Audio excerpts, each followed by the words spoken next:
Welcome to the last part of CodeChef challenge 49. So in this particular part, we'll be seeing in-memory key value cache. So the objective is basically to build a CLI application that stores the key value pairs using a Go map and then supports time to live expiration. So you basically create a key and then that key has a time to live, and then once it is expired, that key is also expired. It automatically removes the expired keys after the key is expired. Then prevents concurrent map access issues using RW mutex, that is read write mutex. Runs a background cleanup, and then that's all. So let's start. So basically we are creating a cache item which holds the value of that particular cache with the expiration, and then we are creating the cache itself. There is a structure of that cache which contains mu, that is the mutex, and then items, which is map.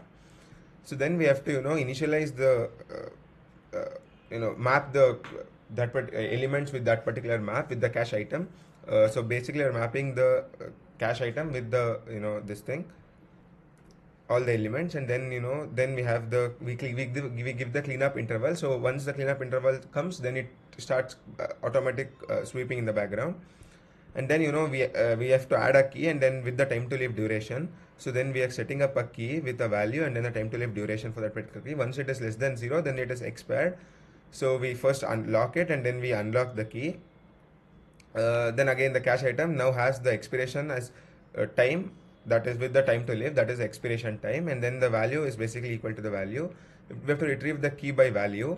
So basically we have to first do rlock, that is a read lock, and then we search for the key, and then we again unlock the read. Then if it is not found, then we say key is not found, it is an error, and then once the key is expired, then we delete that particular key. So then we need we call it delete function, but then we need a delete function as well. So that delete function is basically, once you call delete function, regardless of whatever the time to live is, it automatically it is automatically deleted. Sorry. So delete that particular items as well as that key. So then lens returns the number of keys in that particular currently in the cache. So again read lock, and then return all the items of the c.items, and then cleanup. So after every fixed interval, we need to clean up. So we add the cleanup there. So this is the function for cleanup. So if any key is expired or if any issue is there, then that particular key is deleted. If it is expired as well, it is deleted. So that's all. So then we have the main function. So then we have to print the result. So main function, all this thing is called with the all the values which is given. Then I'll run the program.